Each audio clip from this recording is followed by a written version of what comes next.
नमस्कार दोस्तों, तो स्वागत है आप सभी का ऋषु की दुनिया 5। प्रकृति का नियम है कि स्त्री पुरुष के संयोग से संतान का जन्म होता है। यह नियम हर किसी पे लागू होता है, चाहे वो जीव जंतु हो या फिर मनुष्य। शास्त्रों में इस विषय में जो कथा मिलती है उसके अनुसार सृष्टि के आरंभ में ब्रह्मा जी योग बल से मनुष्य को उत्पन्न करते थे, लेकिन इस क्रिया में काफ़ी समय लगता था। ब्रह्मा जी ने भगवान शिव की तपस्या की और सृष्टि के विकास का दूसरा तरीका निकालने की प्रार्थना की। तब भगवान शिव ने ब्रह्मा जी की तपस्या से प्रसन्न होकर अर्धनारीश्वर रूप में प्रकट हुए और इसके बाद से मैथुन क्रिया से सृष्टि का विकास आरंभ हुआ। लेकिन हम यहाँ जिस कन्या की बात करने जा रहे हैं उसका जन्म प्रकृति के इस नियम से बिल्कुल परे था, क्योंकि इसके जन्म में स्त्री पुरुष का संयोग नहीं था। हम जिस कन्या की बात कर रहे हैं वो कोई और नहीं बल्कि महाभारत की मुख्य पात्र में से एक हैं, जिनका नाम था सत्यवती। इनके जन्म की कहानी बड़ी ही अनोखी और दिलचस्प है। कथा के अनुसार राजा सुधनवा एक बार वन में शिकार खेलने गए।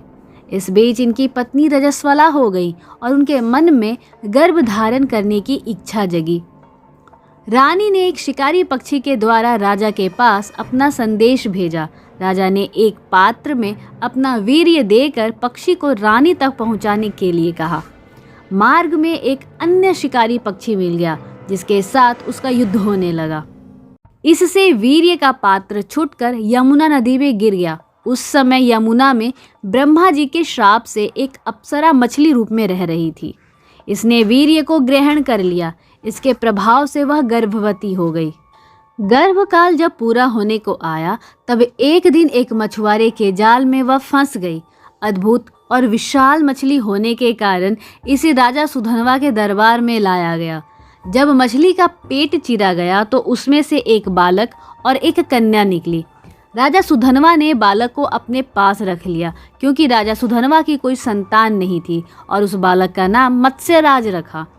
लेकिन कन्या के शरीर से मछली की गंध आ रही थी, इसलिए उसे मछुआरे को दे दिया गया और यह मत्स्यगंधा कहलाई।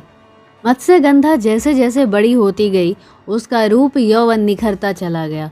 मछुआरे पिता ने मत्स्यगंधा को यात्रियों को नाव से यमुना पार कराने के काम पर लगा दिया।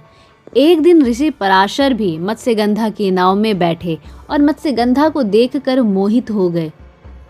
ऋषि पराशर ने मत्स्यगंधा से प्रेम निवेदन किया और कहा कि मैं तुमसे एक पुत्र उत्पन्न करना चाहता हूँ। मत्स्यगंधा ने कहा कि आप ऋषि हैं और मैं मछुआरे की बेटी, ऐसे में हमारा मिलन कैसे संभव है। मत्स्यगंधा ने अपना कौमार्य भंग होने की बात भी ऋषि से कही। ऋषि ने मत्स्यगंधा से कहा कि संतान उत्पन्न करने के बाद भी तुम कुंवारी ही रहोगी, इसलिए चिंता न करो। इसके बाद ऋषि पराशर ने अपने तपोबल से घना कोहरा फैला दिया। मत्स्यगंधा के साथ इनका मिलन हुआ। इसके पश्चात इससे महर्षि व्यास का जन्म हुआ। ऋषि ने मत्स्यगंधा को आशीर्वाद दिया कि तुम्हारे शरीर से अब मछली की दुर्गंध नहीं आएगी, बल्कि अब तुम्हारे अंगों से उत्तम सुगंध निकलेगी। इसके बाद से मत्स्यगंधा सत्यवती और गंधा के नाम से जानी गई।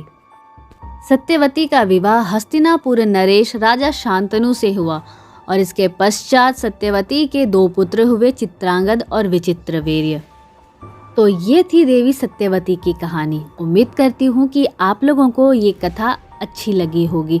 तो मिलते हैं अपने अगले एपिसोड में कुछ नए दिलचस्प रोचक तथ्यों के साथ। जय श्री कृष्णा।